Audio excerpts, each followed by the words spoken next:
వేదిక మీద ఉన్నటువంటి పెద్దలు, మాజీ శాసనసభ్యులు, అలాగే మాజీ జడ్పీ చైర్మన్, ప్రస్తుతం జనసేన పార్టీకి క్రియాశీలక సభ్యుల శిక్షణా కమిటీ రాష్ట్ర చైర్మన్ అయినటువంటి శ్రీ ఈదర హరిబాబు గారికి, అలాగే ప్రోగ్రామింగ్ కమిటీ, అలాగే ప్రచార కమిటీలో మెంబర్ అయినటువంటి వెంకటేష్ గారికి, అలాగే వేదిక మీద ఉన్న మీ గ్రామం గంగపాలానికి వెన్నుదన్నుగా తమకున్న అనుభవాన్ని మీ అందరికీ మార్గదర్శకాలుగా నిలిపి పార్టీని ముందుకు నడిపిస్తున్నటువంటి పెద్దల ముగ్గురికి, ఈ కార్యక్రమాన్ని ఇంత గ్రాండ్గా తమ భుజాల మీద వేసుకుని ఆర్గనైజ్ చేసినటువంటి బ్రహ్మయ్య గారికి, అలాగే ఆయన కోఆర్డినేషన్ కమిటీ అందరికీ పేరు పేరున హృదయపూర్వక ధన్యవాదాలు తెలియజేసుకుంటున్నాను. ఆయనతో పాటు పనిచేసిన టీం అందరికీ కూడా, ప్రతి ఒక్కరికి మీ పేర్లు నాకు తెలియదు కానీ మీ కష్టం మాత్రం ఇక్కడ తెలుస్తుంది కాబట్టి అందుకే మీ అందరికీ ధన్యవాదాలు తెలుపుకుంటున్నాను జనసేన పార్టీ తరఫున.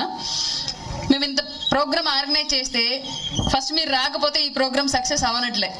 మీ పనిని పక్కన పెట్టి ముగ్గురికే ప్రైజ్ వచ్చిందని తెలుసు కానీ ప్రతి ఒక్కళ్ళం మేము కూడా పార్టిసిపేట్ చేయాలని ఒక సంతోషకరమైన వాతావరణంలో పార్టిసిపేట్ చేసి జనసేన కార్యక్రమాన్ని ఇంత సక్సెస్ చేసినందుకు కూడా వీర మహిళలకి, చిన్న పిల్లలకి, పురుషులకి అందరికీ కూడా పేరు పేరున ధన్యవాదాలు తెలియజేసుకుంటున్నాము. అందరికీ సంక్రాంతి శుభాకాంక్షలు మరొక్కసారి జనసేన పార్టీ తరపున. రాబోయే రోజుల్లో మళ్ళీ వచ్చే సంక్రాంతికి మనందరం అధికార పక్షంలో, అధికార పార్టీకి మేమందరం విధేయులు అని చెప్పేసి ఒక ఆనందకరమైన పరిస్థితుల్లో ఈ సంక్రాంతిని జరుపుకోవాలని మనస్ఫూర్తిగా కోరుకుంటున్నాను. 4.5 ఏళ్లుగా ప్రతిపక్షంలో ఉన్నటువంటి మన పార్టీ సభ్యులకి, కార్యకర్తలకి, సానుభూతి పరులకి అందరికీ కూడా సహజంగా ఏ పార్టీ అధికారంలో ఉన్నా ప్రతిపక్ష పార్టీ ఎదుర్కొనే సమస్యల్ని మనందరం ఎదుర్కొన్నాం, అంతకు మించి ఎదుర్కొన్నాం. కానీ ఈ జగన్మోహన్ రెడ్డి యొక్క ప్రభుత్వంలో అతనికి ఓట్లేసిన సానుభూతి పరులు కూడా ఇబ్బందులు పడ్డారు. అతనికి ఓట్లేసిన వాళ్ళు వాళ్ళ ఇసుక మాఫియా వల్ల దోపిడీకి గురవుతున్నారు, అతనికి ఓట్లేసిన వాళ్ళు ఎర్రమట్టి మాఫియా వల్ల దోపిడీకి గురవుతున్నారు, అతనికి ఓట్లేసిన వాళ్ళందరూ పెంచిన పెట్రోల్, డీజిల్, నిత్యావసర ధరలు, పెంచిన బస్ ఛార్జీలు, పెంచిన కరెంటు ఛార్జీలు, వీటన్నింటి వల్ల జగన్మోహన్ రెడ్డి అధికారంలోకి రావాలని చెప్పేసి ఓటేసిన ప్రతి ఒక్క ఓటరు బాధితుడయ్యే వాళ్ళ రాష్ట్రంలో. అన్ని ప్రభుత్వ పక్షాల కన్నా కూడా వైఎస్ఆర్సీపీ పార్టీ యొక్క వ్యవహార శైలి భిన్నం. ప్రతి ఒక్కళ్ళని హింసించాడు, ఏ వర్గము అతీతం కాదు అన్నట్లుగా ఎస్సీల నుంచి, బీసీల నుంచి, బ్రాహ్మణుల నుంచి, కాపుల నుంచి, అగ్ర సామాజిక వర్గాల్లో ఉన్నటువంటి పేదల నుంచి ప్రతి ఒక్కళ్ళని కూడా ఈ 4.5 ఏళ్లలో పీడిస్తూనే ఉన్నాడు జలగలాగా పట్టి. ఇక నుంచి అయినా సున్నం పెడితే జలగ ఎంత బలంగా మన రక్తం తాగినా సరే సర్రమని వదిలేసి ఎలా బ్రతుకు జీవుడు అని పరిగెత్తి పోయిద్దో, అట్లాగే ఈవీఎంలో ఒక్క బటన్ ఓటు అనే ఆయుధంతో ఈ జగన్ అనే జలగని 24లో రాష్ట్రం వదిలి పరిగెత్తేలాగా మనందరం ఆ జలగని తరిం కొట్టేంత వరకు కూడా నిద్రపోవద్దని చెప్పేసి మీ అందరికీ రిక్వెస్ట్ చేస్తాను. ఇక్కడ వైసీపీకి ఓటేసిన వాళ్ళతో మాత్రమే నేను మాట్లాడుతున్నా క్లియర్గా. బాధితుడు కాని వాళ్ళు ఎవరన్నా ఉంటే మేం ఫలానా విషయంలో జగన్మోహన్ రెడ్డి వల్ల లబ్ధి పొందామని చెప్పండి. అమ్మఒడనే పేరుతోటి మీ అకౌంట్లో డబ్బులు వేసి నాన్న గొంతుతోడనే పేరుతోటి మీ దగ్గర నుంచి డబ్బులు లాగేసుకున్నాడు. ఆ విషయం మీ అందరికీ తెలుసు. ఇంతకు ముందు క్వార్టర్ 70 రూపాయలు 80 రూపాయలు తాగి మీ అందరూ వాళ్ళ 200 300 పెట్టి తాగొస్తున్నారు. ఆ విషయం మేం కాదు బాధితులు, తాగేవాళ్ళు వాళ్ళ భార్యలే పెద్ద బాధితులు. మా జగన్ అన్న తెచ్చిన బ్రాండ్ అని చెప్పేసి బూమ్ బూమ్ డామ్ డామ్ అంటే ఎక్కువ ఆ పార్టీ వాళ్ళే ఎక్కువ తాగుతున్నారు. ఎక్కువ ఆర్థికంగా నష్టపోతున్నా కూడా ఆ పార్టీ వాళ్ళే నష్టపోతున్నారు. ఎందుకంటే ప్రభుత్వం మద్యం అమ్ముతుంది కాబట్టి. ఇంతకుముందు ఎక్కడన్నా ప్రైవేట్ బెల్ట్ షాపులు అయితే 4 ఆడవాళ్ళని వేసుకొని వెళ్ళి వాడి ముందు 2 సీసాలు పగల కొట్టమన్నాడు, భయపడి కొద్ది రోజుల్లో సైలెంట్గా ఉండేవాడు. ఇవాళ ఆ సిచ్యువేషన్ లేదు. ప్రభుత్వమే మద్యం అమ్మడం వల్ల మహిళా సంఘాలు కూడా ఏం చేయలేని నిస్సహాయ స్థితిలో ఉన్నాయి. ఇక్కడ మహిళలకు ఇబ్బంది కలుగుతోంది అని చెప్పేసి ఎవరన్నా ప్రయత్నించిన వాళ్ళ మీద కేసులు ఉంటాయి. తెల్లారి పొద్దున ఎట్లాంటి కేసులు ఉంటాయి చెప్పలేము మనం. ఎందుకంటే ఉద్యోగాలు లేవు అని చెప్పేసి నిరుద్యోగులు ధర్నా చేస్తే జగన్మోహన్ రెడ్డిని రేప్ చేయడానికి వెళ్ళారని చెప్పేసి నిరుద్యోగుల మీద కేసు పెట్టారు, ఆ సెక్షన్ పెట్టారు అప్పట్లో అమరావతిలో. ఆ విషయం మనందరికీ తెలుసు. అట్లాగే ఇవాళ ఉద్యమాల పేరుతోటి లేదంటే ప్రజల సమస్యల గురించి ప్రశ్నించడానికి బయటకు వచ్చిన ప్రతి ఒక్క సామాన్యుడి మీద కేసు ఉంది, ప్రతి ఒక్క వ్యక్తి మీద ఆపోజిట్ పార్టీ అనే ముద్ర ఉంది. దానిలో భాగంగానే ఒక దళిత సామాజిక వర్గానికి చెందిన డాక్టరు మాస్క్ ఇవ్వడం మహాప్రభు అన్న నేరానికి అతనికి ప్రతిపక్ష పార్టీ నాయకుడు అని చెప్పేసి ముద్రేసి హింసించి చంపాడు జగన్మోహన్ రెడ్డి. ఆ విషయం మనందరికీ తెలుసు. అట్లాగే కాపు కార్పొరేషన్ పేరుతోటి నేను కార్పొరేషన్కి 1000 కోట్లు నిధులిస్తానని చెప్పేసి ఇవాళకు కూడా కాపు బిడ్డలకి విదేశీ విద్య దీవెన పథకం ఇవ్వకుండా వాళ్ళ చదువులు మధ్యలో ఆగిపోయేలాగా చేశాడు. కాపు రిజర్వేషన్ ఇస్తా అన్నాడు, ఇవ్వలేదు. ఇలా అన్ని రకాలుగా కాపులను మోసగించాడు. బీసీలు అందరూ అనుకున్నారు అప్పట్లో బీసీలు మామూలుగా సహజంగా బీసీల్లో ఉండే ఒక ప్రాబ్లం ఏంటి అంటే, ఒక రజకుడికి టికెట్ ఇస్తే ఒక వడ్డెరో, ఒక కొమ్మరో, ఒక ముదిరాజు, ఒక కళింగ వీళ్ళందరూ మా రజక అనుకోరు. వాళ్ళు రజకులకి ఇచ్చారంటే మనకు కాదులన్న ఫీలింగ్ లో ఉంటారు. ఒక వడ్డెరకి ఇస్తే వడ్డెరకి ఇచ్చారంటే మనకు కాదులన్న ఫీలింగ్ లో మిగతా కులాలు ఉంటాయి. అంటే ఎక్కువ పాపులేషన్ పరంగా చూస్తే బీసీలు ఎక్కువగా ఉన్నప్పటికీ కూడా కులాల వారీగా విడిపోయి ఉండడం మూలంగా విడివిడిగా ఉండి మాది కాదు అనే భావనలో ఉండే వాళ్ళందరూ. తర్వాత జగన్మోహన్ రెడ్డి వచ్చాక ఏళ్లలో ఈ భావనని క్యాష్ చేసుకున్నాడు. ఏం చేశాడంటే, ఇదిగో నువ్వు రజక ఇక్కడ కూర్చొని ఇది కార్పొరేషన్, వడ్డెర నువ్వు ఇక్కడ కూర్చుంది నీ కార్పొరేషన్, ముదిరాజు నువ్వు ఇక్కడ కూర్చుంది నీ కార్పొరేషన్, కళింగ నువ్వు ఇక్కడ కూర్చుంది నీ కార్పొరేషన్, మీకు అందరికీ సపరేట్ బొచ్చులు పెట్టాడు ముందు. వీళ్ళు ఏం చేశారు, అబ్బా జగన్మోహన్ రెడ్డి వచ్చాక మాకు ఇస్తాడరా, మమ్మల్ని విడిగా చేశాడు, కుప్పలో కొట్టుకోకుండా మమ్మల్ని ఎవరి కోళ్ళకి మంచి గదులు వేరు గదులు పెట్టి వేరు కుంపట్లో పెట్టాడు మాకందరికి, ఇంక ఎవడ కోడకి తెచ్చి ఒళ్ళో వేసేస్తాడు పెద్ద లిబ్బి అని ఎదురు చూశారు అందరూ. తేరా వీళ్ళు ఎంతసేపు కూర్చొని వీళ్ళ పరిస్థితి ఏమైంది, అన్నా రజకన్నా నీ గిన్నెలు ఏమైనా పడ్డాయా, నా గిన్నెలు ఏం పడలా, అన్న వడ్డెరన్న నీ గిన్నెలు ఏమైనా పడ్డాయా, నా గిన్నెలో ఏం కాడు పడలా. గిన్నెలు సపరేట్ చేశాడు తప్ప గిన్నెల్లో ఏమి ఇలా ఖాళీ బొచ్చే పెట్టాడు వాళ్ళ ముందు. 4.5 ఏళ్లుగా ఇంకా జగన్మోహన్ రెడ్డి ఆ గిన్నెలో ఏమైనా వేస్తాడు, మనం ఎదుగుదాం అన్నట్టుగా, మనం తిని కడుపు నింపుకుందాం అన్నట్టుగా చూస్తానే ఉన్నాయి ఈ బీసీ సామాజిక వర్గాలు. ఇప్పటి వరకు ఏ గిన్నెలో కూడా ఒక్క ముద్ద అన్నం పడలేదు, ₹1 డబ్బులు పడలేదు. అంటే కార్పొరేషన్ నిధులు, బీసీ కార్పొరేషన్ నిధులు బీసీలకు కాకుండా అతని ఇష్టానికి, అతని పేరుకి, పలుకుబడికి, అతని ఓటు బ్యాంకు ఉపయోగించుకోవడానికి రకరకాల మార్గాల్లో దారి మళ్లించేశాడు. దాని గురించి ప్రశ్నించడానికి ఇవాళ వీళ్ళలో యూనిటీ లేదు, సపరేట్ చేసాడు. సపరేట్ చేయడం మూలంగా బీసీ నిధులు తినగలిగాడు. ఎస్సీల విషయానికి వస్తే ఎస్సీల్లో ఎక్కువ పర్సెంట్ క్రైస్తవం ఈ మధ్యకాలంలో విపరీతంగా క్రైస్తవ మతం పెరగడం వల్ల ఎక్కువ మంది క్రైస్తవులు ఎస్సీలు క్రైస్తవ మతాన్ని తీసుకున్నారు.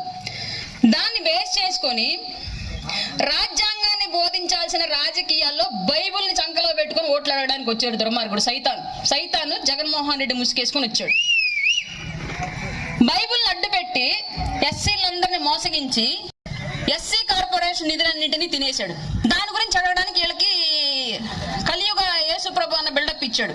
సైతాన్ వచ్చి నేను కలియుగ యేసుప్రభుని ముసుకేసుకుంది. దాన్ని ఎస్సీలు నమ్మేశారు. వాళ్ళని హత్యలు చేస్తున్నారు, దాడులు చేస్తున్నారు, వాళ్ళ భూములు లాక్కున్నారు. మాదిగ కార్పొరేషన్ భూములు కూడా లాక్కున్నారు. మాన్యాలు అనేవాళ్ళు గతంలో మాన్యం మాదిగ మాన్యం అని చెప్పేవాళ్ళు.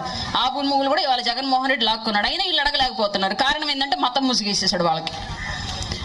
అగ్ర కులాల్లో ఉన్న వాళ్ళు ఎదురు తిరుగుతారేమోనని చెప్పేసి కమ్మ సామాజిక వర్గానికి అసలు రాష్ట్రానికి సంబంధం లేదు, వాళ్ళొక్క వేరే కంట్రీ నుంచో వేరే ఖండం నుంచో వచ్చారు అన్నట్లుగా సపరేట్ చేశాడు. రాజధాని పేరుతోటి కమ్మ సామాజిక వర్గాన్ని అంతటినీ రాష్ట్రం ఏదో పెద్ద దోషులుగా చూసేటట్లుగా క్రియేట్ చేయడానికి ట్రై చేశాడు. ఈ 4 ఏళ్లలో సొంత ఛానళ్ళు, సొంత పత్రికలు పెట్టుకొని 70 మంది సలహాదారులు పెట్టుకొని అతను చేసింది ఏంటయ్యా అంటే, కులాల మధ్య చిచ్చు పెట్టాడు, ప్రాంతాల మధ్య 3 ముక్కలు ఆట ఆడాడు. మొద్దు చెట్లు ఆడతారు కదా చాలా మంది, వచ్చి రాని మొద్దు చెట్లు ఆట, అట్లాంటి ఆట ఆడాడు. 3 ముక్కలుగా విడదీసి నీకు అమరావతి, నీకు వైజాగ్, నీకు కర్నూలు అన్నాడు. పోనీ ఇట్లు ఏదన్నా చేశాడేమో అనుకున్నా, కర్నూలు అక్కడే ఉంది ఏం జరగల, అమరావతి అక్కడే ఉంది ఏం జరగల, వైజాగ్ ఏం జరగల. ఏం చేశాడయ్యా ఈ 3 ముక్కల ఆటలు అంటే భూములు దోచుకున్నాడు. ప్రభుత్వ భూములు ఎక్కడెక్కడైతే ఉన్నాయో ప్రభుత్వ భూములు అన్నింటినీ కూడా తన బినామీలకి, తన సలహాదారులకి, తన వెనకాల నడిచినటువంటి మంత్రులు, ఎమ్మెల్యేల పేరుతో ఉన్నటువంటి గుంట నక్కలకు దోచిపెట్టాడు. దీనికి అతను విడగొట్టాడు. ఇవాళ అది అర్థం చేసుకోలేక మనము మాకు రాజధాని వచ్చిందని చెప్పేసి చంకలు గుద్దుకుంటున్నాం. ఇవాళ రాజధాని 4.5 ఏళ్ళుగా లేకపోవడం వల్ల వచ్చిన నష్టం ఏంటి అంటే, 2019లో డిగ్రీ పాస్ అవుట్ అయిన వాళ్ళకు కూడా ఇవాళకు కూడా ఉద్యోగాలు దొరకలేదు. ప్రభుత్వ ఉద్యోగాలు ఇవ్వడానికి క్యాలెండర్ రిలీజ్ చేయలేదు. ప్రైవేట్ ఉద్యోగాలు చేసుకోవడానికి కర్మాగారాలు రాని వల్ల. తలకాయ లేకపోతే అడ్రస్ ఆడ పెడతారు. ఇప్పుడు నా తలకాయ ఇది రాయపడ్డారు, నా మొహం ఇది, మనిషి ఇది. ఆంధ్రప్రదేశ్ బాడీ ఉంది, రాజధాని తలకాయ ఏది, ఏం చూపించాలి పారిశ్రామికవేత్తలకి? అట్లాంటి పరిస్థితి వాళ్ళు నెలకొంటే రాష్ట్రంలో 1000 కోట్ల పెట్టుబడి పెట్టడానికి వచ్చిన పారిశ్రామికవేత్తలకు సరే ఏదో ముక్కు మొహం చూడకుండా ఏదో ఒక బాడీ ఉందిలే ముందు పోయి ఆడ పెడదాం పెట్టుబడి అనుకొని వచ్చినా సరే వెంటనే వచ్చేసి తలంబరాల సినిమా చూసారు మీరు? ఏమన్నా జీవిత రాజశేఖర్ సినిమా ఎవరైనా చూసారా? దాంట్లో ఒక అతను ఉంటాడు, 10 పైసలు ఇస్తే చెప్తానని చెప్పేసి ఒక డైలాగ్ వేస్తుంటాడు ఒక అతను. అట్లాగా 2000 కోట్ల రూపాయలు పెట్టుబడి అయితే ఈ రాష్ట్రంలో కర్మాగారం పెట్టడానికి, అందులో 1000 కోట్లు 500 కోట్లు ముఖ్యమంత్రి గారు ఆయన వర్గం లంచాలు అడుగుతున్నారు.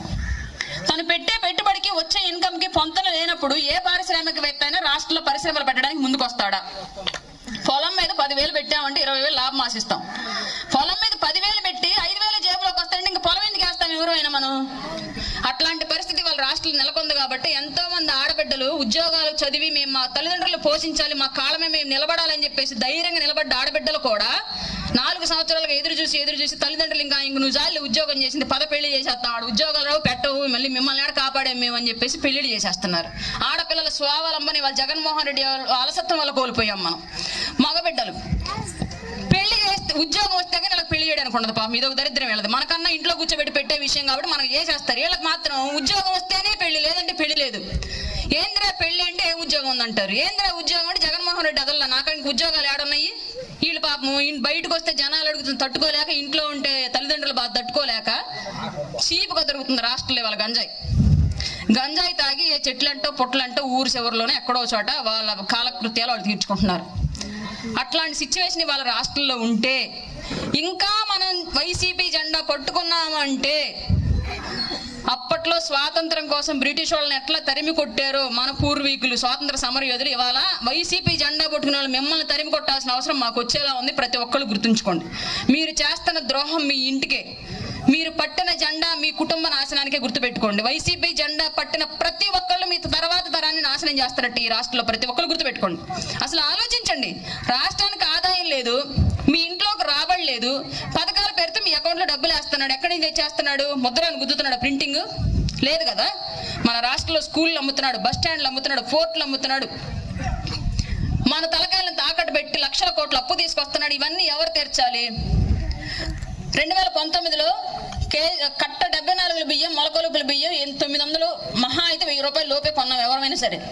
ఈ 4 ఏళ్ళలో ఇవాళ సిచ్యువేషన్ చూసుకుంటే ఇవాళ ఒక్క బియ్యం కట్ట 25 కేజీల బియ్యం కట్ట 1350 1400 అమ్ముతున్నారు. పోనీ రైతుకి ఏమన్నా మద్దతు ధర ఎక్కువిచ్చాడా? ఇవ్వాల. మరి అట్లాంటప్పుడు ఈ పెంచిన డబ్బులు ఎక్కడికి వెళ్తున్నాయి? మన పేరు మీద మనల్ని తాకట్టు పెట్టి అతను తీసుకున్న అప్పులు కట్టడానికి వడ్డీలు సరిపోక మెయింటెనెన్స్ ఛార్జెస్ ఎక్కువైపోయి, రాష్ట్రాన్ని మెయింటైన్ చేయడానికి ఛార్జెస్ ఎక్కువైపోయి ధరల భారం పన్నుల భారం మన మీద వేస్తున్నాడు. మనమే కడుతున్నాం నిరంతరం ప్రభుత్వానికి ఆ డబ్బులు, వాళ్ళు చేసే అప్పులు. పోనీ ఇతనికి ఏమైనా ఆర్థిక క్రమశిక్షణ ఉండి ప్రజల డబ్బు జాగ్రత్తగా ఖర్చు పెడుతున్నాడా అంటే నిద్ర లేస్తే మొహానికి స్టిక్కర్ అయ్యాలా, ముందు మొహానికి స్టిక్కర్ అయ్యా, వెనక మొహానికి స్టిక్కర్ అయ్యాలి, ఆడ ఏమంటారు చెప్పండి అని అడుగుతున్నారు వచ్చి. ఆ స్టిక్కర్ వల్ల ఎవరికి ఉపయోగం? మనకి ఎవరికైనా ఉపయోగం ఉందా? మీ గోడకు రంగు వేయమంటారా, మీ ఇంటికి రంగు వేయమంటారా చెప్పండి అని అడుగుతున్నారు. ఆ రంగుల వల్ల ఎవరికైనా ఉపయోగం ఉందా? నిరంతరము అతని ప్రచారానికి తప్ప ప్రజల బాగోగులు పట్టించుకొని ముఖ్యమంత్రి ఎవరైనా ఉన్నారు దేశవ్యాప్తంగా అంటే ఒక్క జగన్మోహన్ రెడ్డి మాత్రమే. అందుకే ఇట్లాంటి ప్రజా కంటకుడు ఈ రాష్ట్రంలో ఉండకూడదు అని పవన్ కళ్యాణ్ గారు 4 వ్యక్తులు 4 టేస్టులు కోరుకుంటే ఏ టేస్టు లేని ఉప్మా కనుక ప్రజాదరణ పొందినట్లుగా ఈ ఉప్మా ముఖ్యమంత్రి ఈ రాష్ట్రాన్ని అధిష్ఠించాడు. అందువల్ల ఈ ఉప్మా ముఖ్యమంత్రి, ప్రజల్ని హింసించే ఈ ముఖ్యమంత్రి ఉండకూడదనే పవన్ కళ్యాణ్ గారు పొత్తు అనే ఒక అంశంలోకి వెళ్ళి టీడీపీతో పొత్తు పెట్టుకున్నారు. సీట్లు, సర్దుబాట్లు, పవర్ షేరింగ్లు ఇవన్నీ పవన్ కళ్యాణ్ గారికి వదిలేసేయండి.